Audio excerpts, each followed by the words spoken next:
message vous est présenté par l'Assemblée chrétienne Le Tabernacle. www.letabernacle.net. Nous avions commencé à aborder un sujet la semaine dernière qui était le sujet de l'intégrité. L'intégrité qui signifie en hébreu être complet, être entier, être parfait. Le mot tamim en hébreu. Bien évidemment, me répondrez-vous, mais dans la chair, comment pourrions-nous être parfaits ? Nous le sommes par la grâce de Dieu, parce que Christ vit en nous. Parce que Christ nous voit déjà parfaits.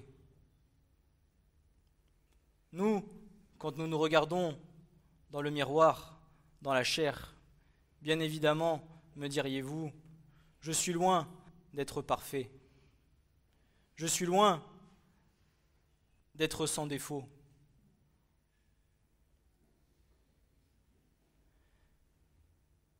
Mais le Seigneur attend de nous que nous travaillions à cette intégrité, que nous travaillions vers le chemin de la sanctification. Bien que ce ne soit pas nous qui faisons les œuvres, que les choses ne se feront pas par nous-mêmes, mais que c'est le Seigneur qui fera toutes choses en nous. Si du moins nous nous laissons travailler, si du moins nous nous laissons pétrir, si du moins nous laissons faire en nous ce que le Seigneur désire accomplir.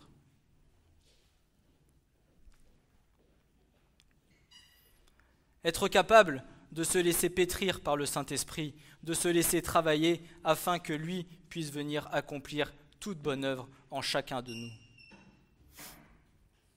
Mais il en va du désir de nos cœurs de vouloir être intègres.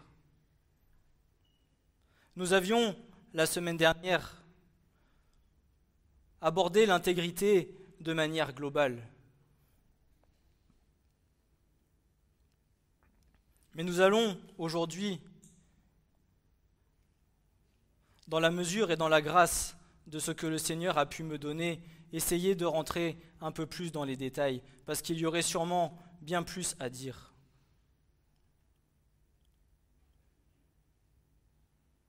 Tout au long de sa création, Dieu s'est choisi des hommes et des femmes pour le servir, afin que toute sa volonté s'accomplisse. Seulement, ces hommes et ces femmes, il ne les a pas choisis n'importe comment. Tu n'as pas été choisi au hasard.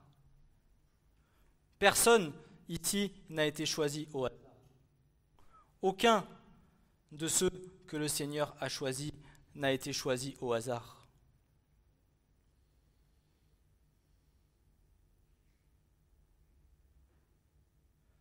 Tels, vous comme moi, nous avons été choisis pour le servir. Et Dieu attend des hommes et des femmes intègres et justes, pour le servir dans le corps qui lui-même est intègre et juste, car Christ est le corps et lui-même est complet, entier et parfait. Chacun de vous, chacun de nous, sommes partie intégrante du corps de Christ. Et le corps de Christ est parfait, car Christ est parfait. Et nous, enfants de Dieu, nous sommes appelés à former ce corps.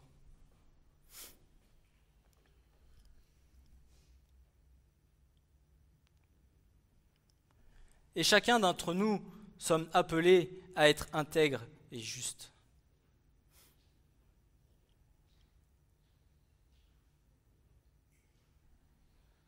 L'Église de Christ est appelée à être sainte, à être parfaite. L'épouse de Christ est appelée à être sainte et parfaite.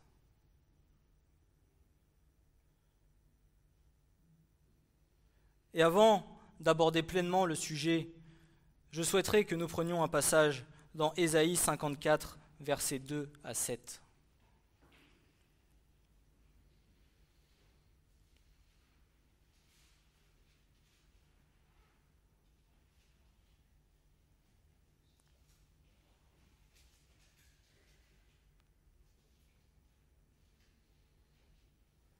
Ésaïe 54, versets 2 à 7.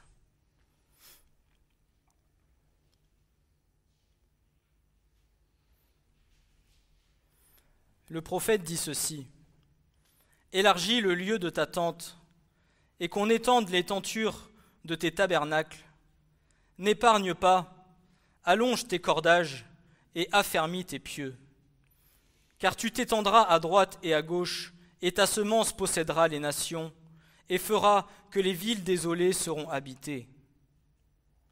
Ne crains pas, car tu ne seras pas honteuse, et ne sois pas confuse, car tu n'auras pas à rougir, car tu oublieras la honte de ta jeunesse, et tu ne te souviendras plus de l'opprobre de ton veuvage. Car celui qui t'a faite est ton mari. Son nom est l'Éternel des armées, et ton Rédempteur, le Saint d'Israël. Il sera appelé Dieu de toute la terre. Car l'Éternel t'a appelé comme une femme délaissée et affligée d'esprit, une épouse de la jeunesse et qu'on a méprisée, dit ton Dieu. Pour un petit moment, je t'ai abandonné, mais avec de grandes compassions, je te rassemblerai. Dans l'effusion de la colère, je t'ai caché ma face pour un moment, mais avec une bonté éternelle, j'aurai compassion de toi, dit ton Rédempteur, l'Éternel. »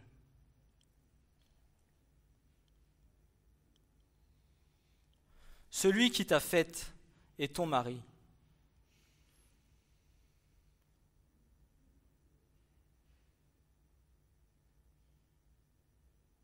Qui est l'époux, si ce n'est autre que Christ? De qui a été tirée l'Église, si ce n'est autre que du côté percé de Christ? Mais il y a quelque chose que je tiens à préciser. Parce que pour beaucoup de chrétiens, nous avons tendance à nous approprier l'Église à nous-mêmes, aux chrétiens des nations. Mais avant tout, qui est l'Église, si ce n'est autre que la terre d'Israël, si ce n'est autre que le peuple de Dieu? Parce que nous avons eu la grâce d'avoir la révélation de qui est Christ et de qui est le Messie. Nous avons tendance à nous-mêmes dire que nous sommes l'Église. Mais qu'est-ce que l'Église sans le peuple élu de Dieu? Qui est-elle? Qui était le Christ? Christ n'était-il pas juif?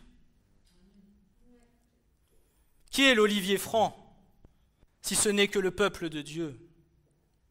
Nous avons été greffés à l'olivier franc.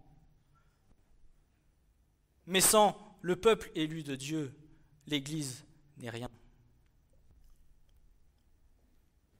Et c'est pour cela que lorsque le peuple aura la révélation de qui est Jésus-Christ, de qui est le Messie, alors autant vous dire que cela va créer une explosion sur toute la terre, spirituelle.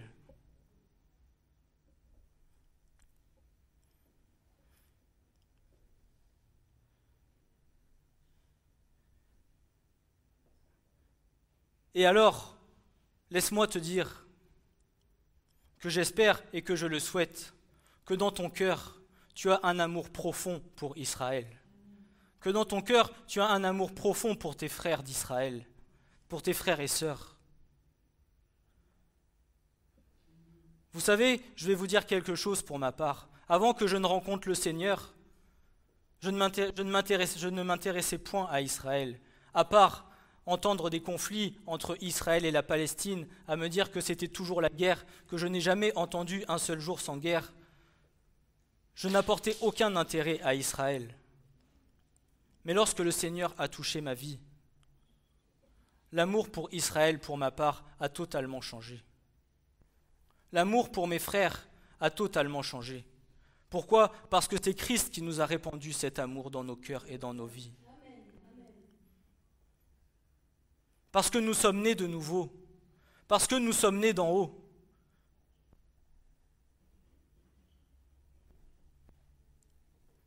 L'Église, sans le peuple de Dieu, n'est rien.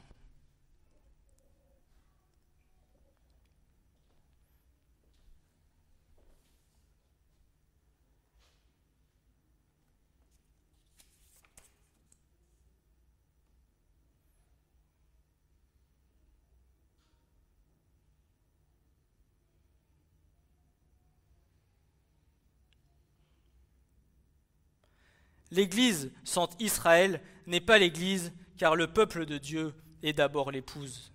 C'est pour cela que tu ne peux pas dire appartenir à Christ si tu n'es pas juif dans ton cœur, car tous les païens ont été greffés à l'olivier franc, autrement dit, rattachés au peuple de Dieu. Et Christ dira que nous sommes la lumière du monde. Et Paul dira dans Éphésiens 5, versets 8 à 13, « Car vous étiez autrefois ténèbres, mais maintenant vous êtes lumière dans le Seigneur. Marchez comme des enfants de lumière, car le fruit de la lumière consiste en toute bonté et justice et vérité.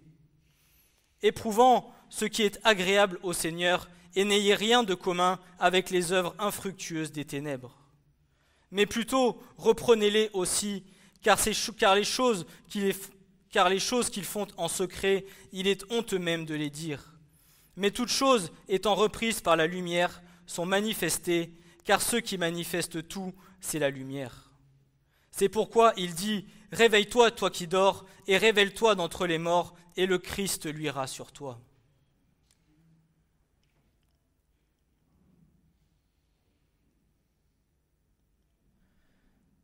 Si nous voulons être la lumière de ce monde, le Seigneur attend de nous que nous marchions de manière intègre et juste.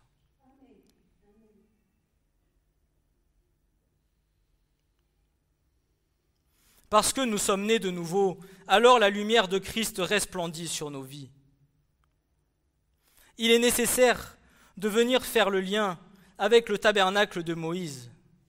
Le seul élément qui venait à apporter de la lumière dans le tabernacle, c'était le chandelier, la ménorah.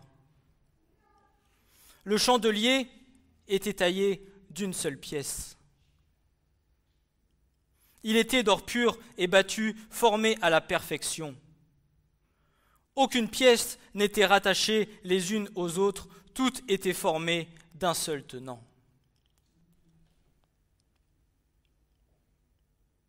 Tel Christ est la lumière, il est parfait, entier, sans défaut, il a tout accompli à la perfection selon la volonté du Père. De plus, la ménorah est composée de 12 parties faisant référence aux 12 tribus d'Israël, autrement dit au peuple de Dieu.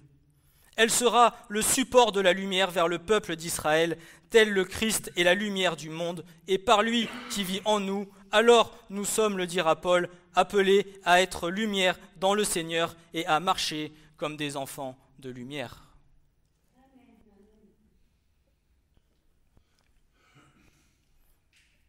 Nous sommes tous appelés à être la lumière du monde.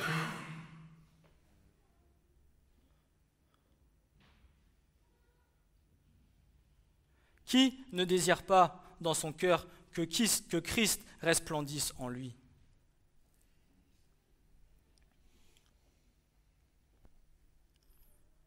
Dieu nous a appelés afin d'être les instruments utiles et bons pour son royaume.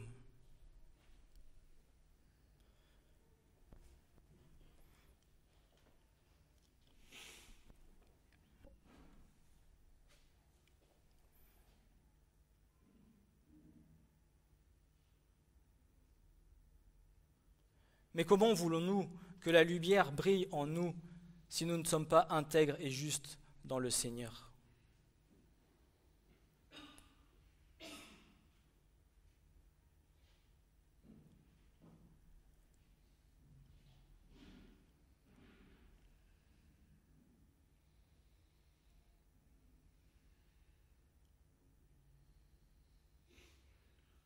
Si l'époux attend de son épouse une épouse intègre et juste, c'est qu'il attend que chacun d'entre nous le soit.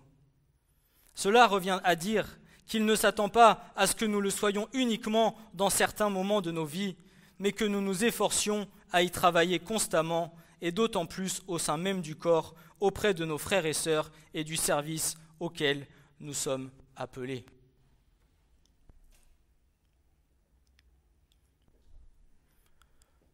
Le Seigneur ne nous demande pas d'être intègres que de temps en temps.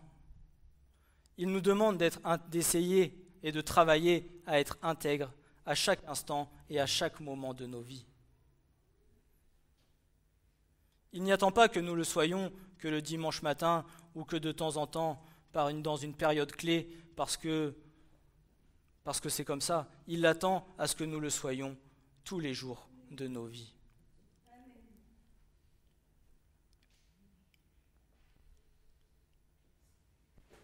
Et c'est ainsi que vivra le corps.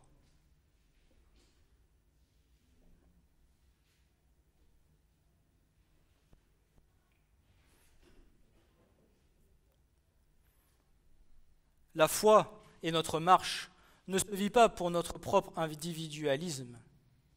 Il se vit d'abord pour la vie en Christ, pour la vie de l'Église, pour la vie du corps.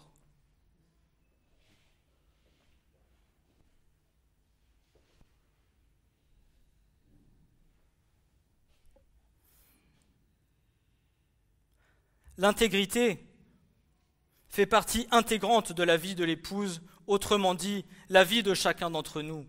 Car tous ceux qui appartiennent à Christ et qui sont nés de nouveau d'eau et d'esprit et qui ont été purifiés par le sang de l'agneau font partie intégrante de l'Église. Car ce n'est plus eux qui vivent, mais c'est Christ qui vit en eux. Et nous pouvons trouver dans l'Écriture plusieurs exemples de serviteurs intègres. Parce que c'est ce que l'Éternel attend de chacun d'entre nous.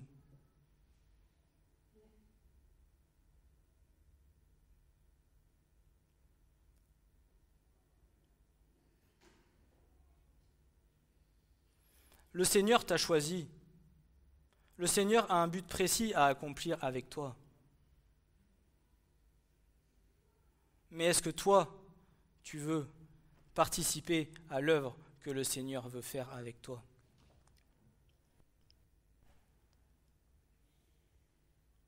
Ou est-ce que nous désirons vivre notre petite foi tranquille comme nous le voulons ?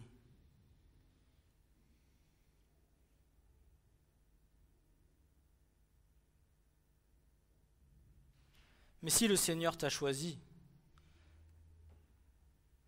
c'est que tu as un potentiel et que le Seigneur veut accomplir de grandes choses avec toi.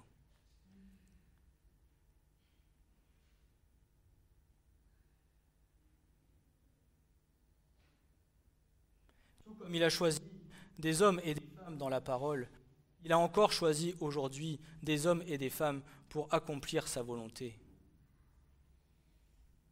Et c'est ainsi qu'il nous a tous ici choisis ce matin.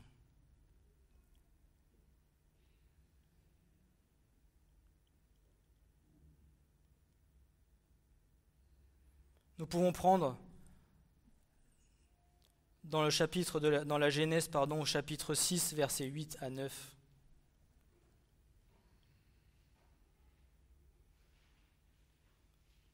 Nous pouvons prendre le cas de Noé.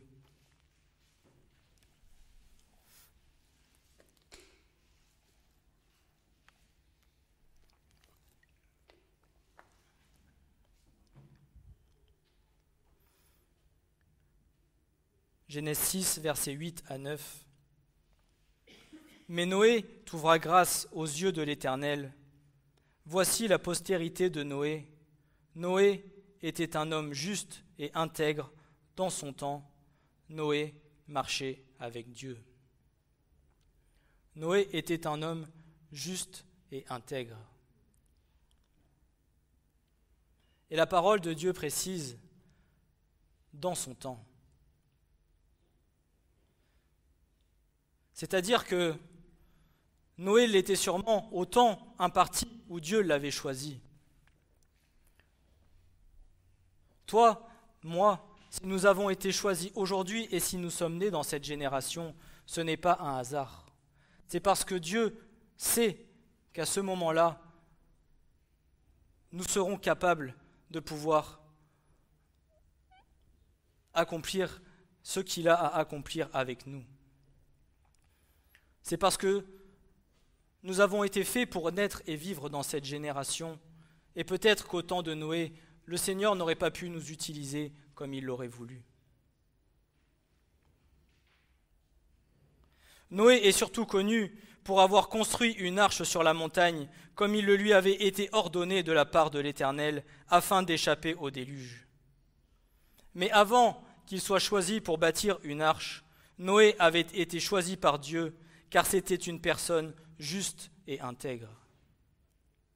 Le choix de Dieu pour le servir au sein du corps dépend de notre justice et de notre intégrité.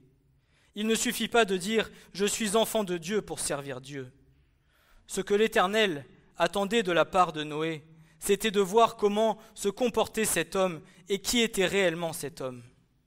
Il est important de comprendre que nous pouvons avoir un appel de Dieu sur nos vies, mais si notre vie n'est pas intègre et juste, alors nous pouvons passer à côté de notre appel.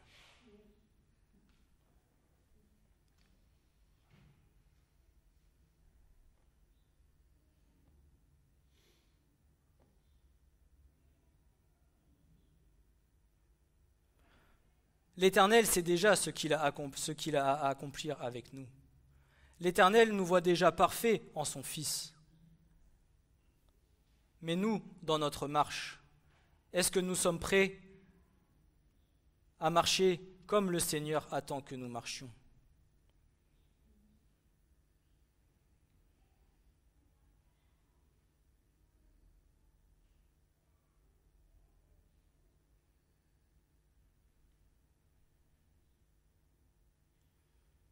C'est pour cela que le Seigneur ne placera pas n'importe qui, n'importe où.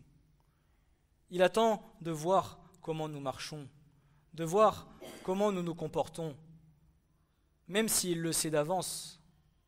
Mais nous avons notre part à faire et nous avons à apprendre de la part du Seigneur. Et ensuite, après cela, lui nous placera aux endroits que lui désire, que lui a choisis pour nous. Et c'est ce que je disais la semaine dernière. Bien que nous ayons à grandir dans la foi, nous ne passerons pas la marche suivante tant que nous n'aurons pas acquis toutes les compétences de la marche à laquelle le Christ nous a placés. Et petit à petit, nous allons grandir et avancer, mais au temps de Dieu, non pas dans notre temps.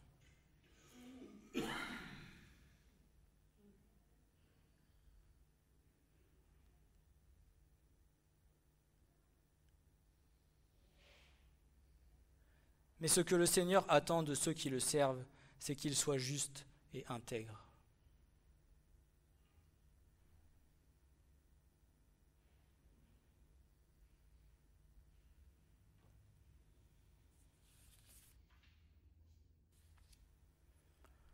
Juste en hébreu, tzadik, signifie être pieux, être vertueux, être innocent, être favorable.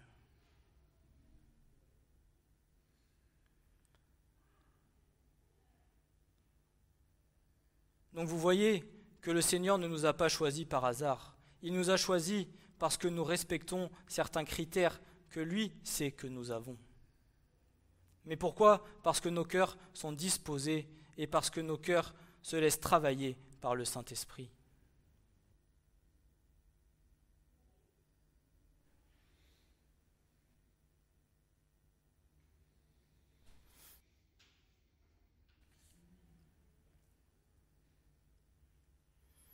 Il est de même du roi David, le bien-aimé. Dieu l'avait choisi car il avait un cœur selon le cœur de Dieu. J'ai trouvé David, le fils de Jessé, un homme selon son cœur, qui fera toute ma volonté. Acte 13, verset 22. En dépit de toutes ses fautes, David était essentiellement un homme de confession et de repentance. Donc vous voyez, le Seigneur n'attend pas non plus que nous soyons des personnes qui ne pêchent point, qui sommes toujours parfaits, parce que le péché est dans nos membres, et tous nous pouvons venir à pécher, et soyons honnêtes et sincères, tous nous péchons chaque jour. Mais parce que nous sommes capables de reconnaître nos fautes et de nous repentir, et parce que le sang de Christ vient nous purifier, alors nous avons la grâce d'être pardonnés. Et le Seigneur peut continuer son œuvre en nous. En dépit de toutes ses fautes, David était essentiellement un homme de confession et de repentance, confronté à ses péchés, et il ne tardait pas à les reconnaître et à les confesser. Ainsi, lorsqu'il a été convaincu par Nathan, il a immédiatement répondu « J'ai péché contre l'Éternel ». Sa confession dans le psaume 51 dénote aussi un cœur brisé. Dans le psaume 32, il mentionne une occasion où, après avoir péché, il avait gardé le silence pendant un certain temps, mais quand la conviction de péché a pesé sur sa conscience et dans son corps, il a confessé ses transgressions à l'Éternel et a obtenu le pardon de son péché.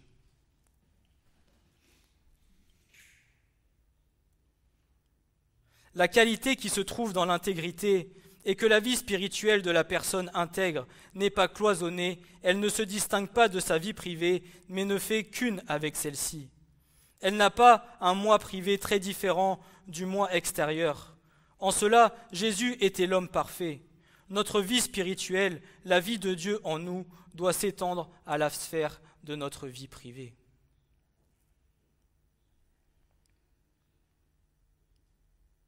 Comme nous l'avons déjà entendu, la personne que nous sommes ici doit être la même que celle du dehors.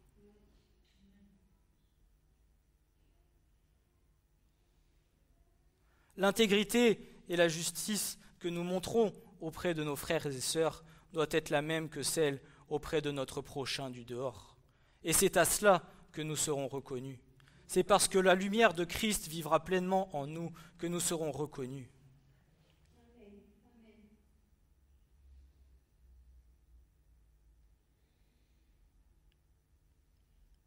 Ce n'est pas forcément que par nos bonnes œuvres, que par les belles choses que nous faisons, que nous dirons « tiens, celui-ci, il est différent ». Mais vous savez, ne serait-ce que par notre façon d'agir, bien souvent des personnes peuvent venir te voir et te dire « toi, tu as quelque chose de différent ».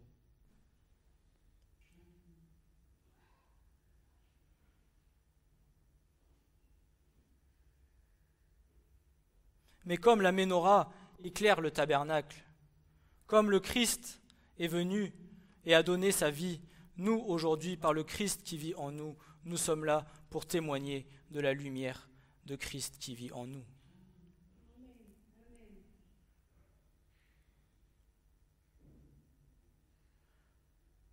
Nous ne sommes pas là simplement pour venir à l'église et faire notre béat de tous les dimanches.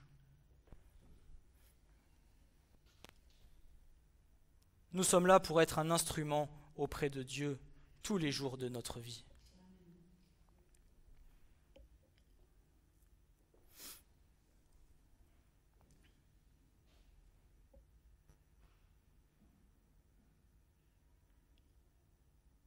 Dieu aime l'intégrité et il nous faut donc être entiers. Marcher dans l'intégrité.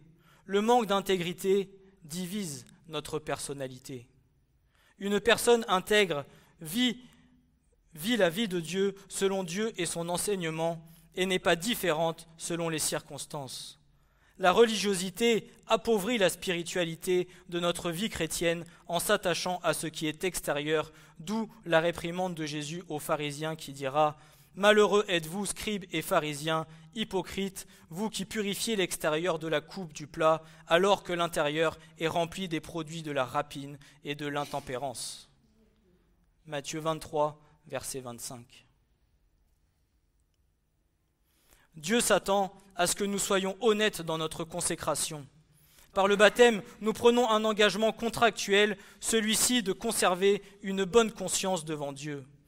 Par le baptême, nous nous sommes engagés à rester fidèles à l'enseignement de Christ, la persévérance dans la prière, la louange, l'adoration, la communion fraternelle et tout ce qui englobe la vie de chrétien.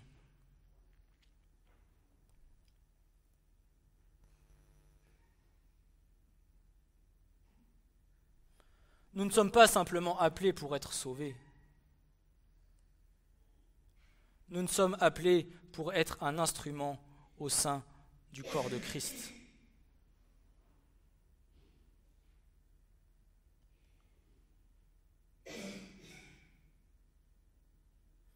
Et nous pouvons prendre 1 Pierre, chapitre 3, versets 18 à 22.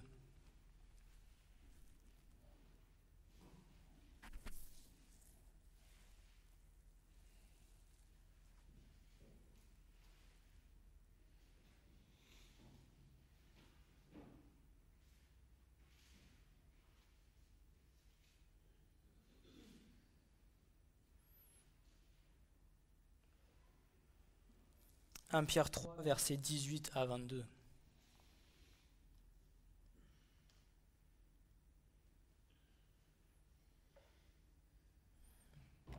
Et écoutez ce que Pierre dit. Car il vaut mieux, si la volonté de Dieu le voulait, souffrir en faisant le bien qu'en faisant le mal.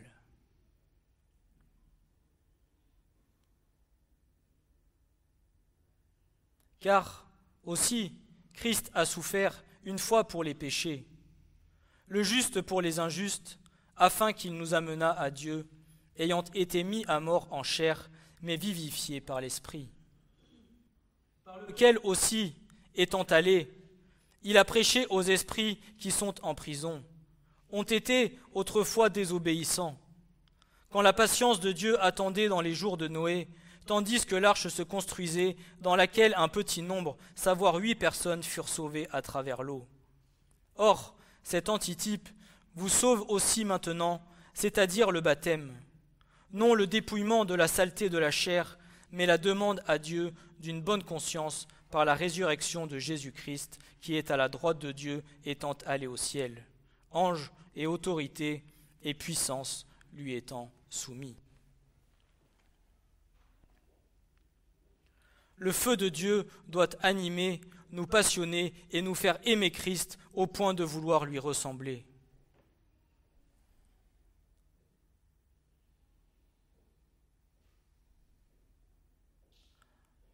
Et avoir comme lui une tunique sans couture faite d'une seule pièce.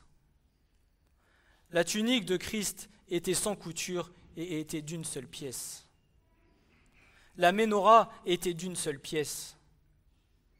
Et ce qu'il attend de l'Église, c'est que nous sommes d'une seule pièce.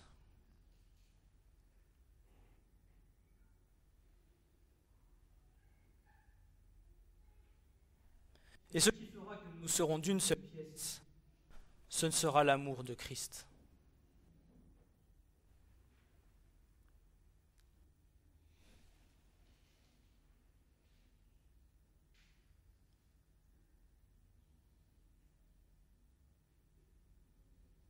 Parce que être intègre,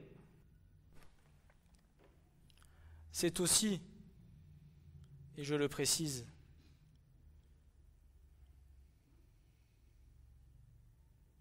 en tout cas c'est ce que le dit la parole de Dieu, c'est d'éviter toutes sortes de conflits avec son prochain.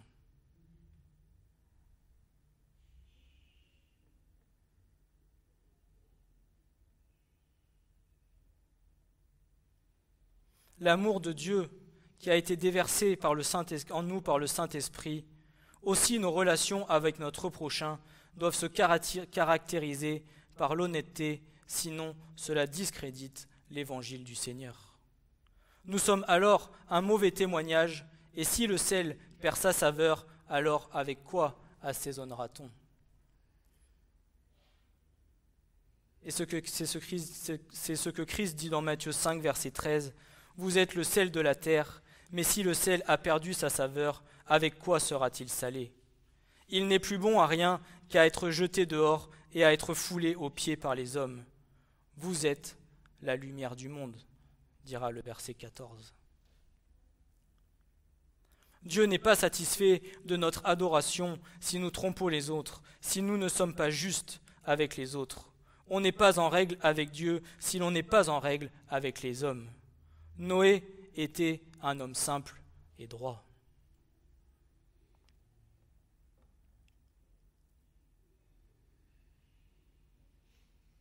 Il attend premièrement que nous soyons des hommes simples, justes et droits. Et bien souvent, dans la chair, nous avons tendance à nous compliquer la vie.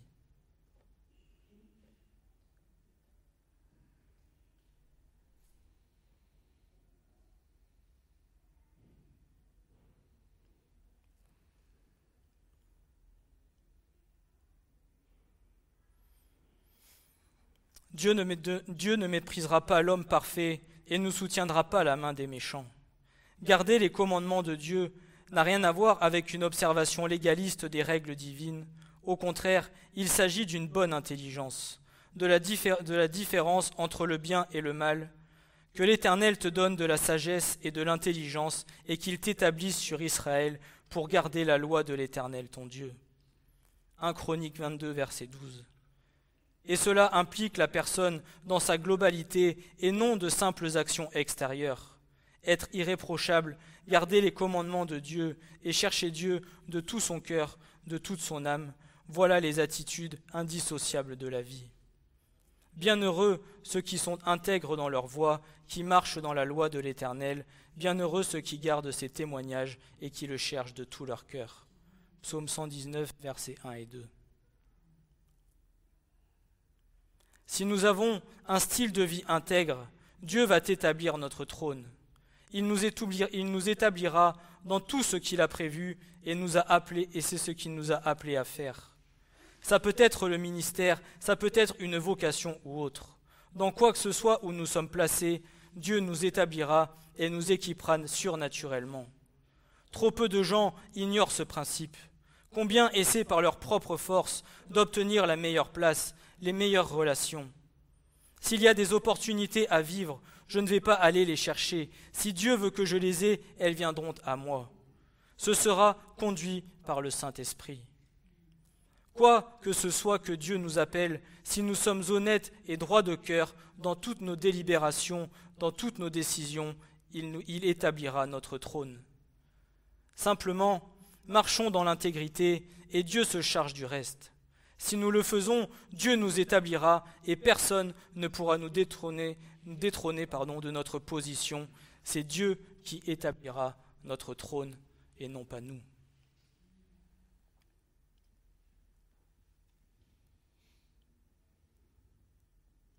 Et dans 1 Roi 9, versets 4 à 5, Dieu parlera à Salomon et dira ceci : « Et toi, si tu marches devant moi comme a marché David ton père, d'un cœur parfait et en droiture, pour faire selon tout ce que je t'ai commandé, et si tu gardes mes statuts et mes ordonnances, j'affermirai le trône de ton royaume sur Israël à toujours, comme j'ai parlé à David ton père, disant, tu ne manqueras pas d'un homme sur le trône d'Israël. »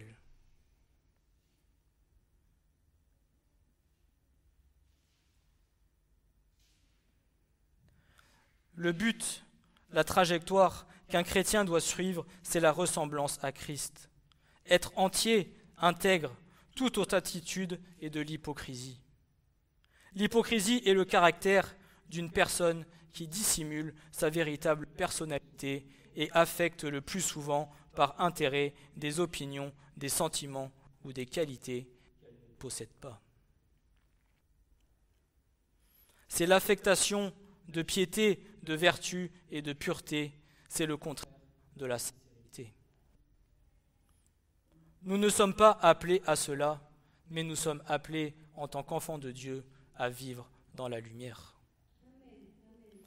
Mieux vaut le pauvre qui marche dans son intégrité que celui qui est pervers de lèvres et qui est un sot. Proverbe 19, verset 1. Je répète ce que dit la parole.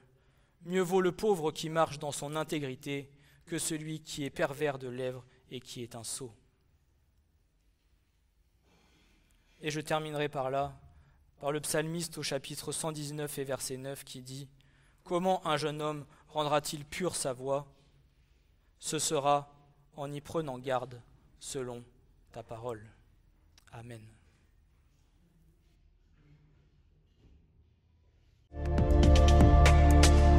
Ce message vous a été présenté par l'Assemblée chrétienne Le Tabernacle. www.letabernacle.net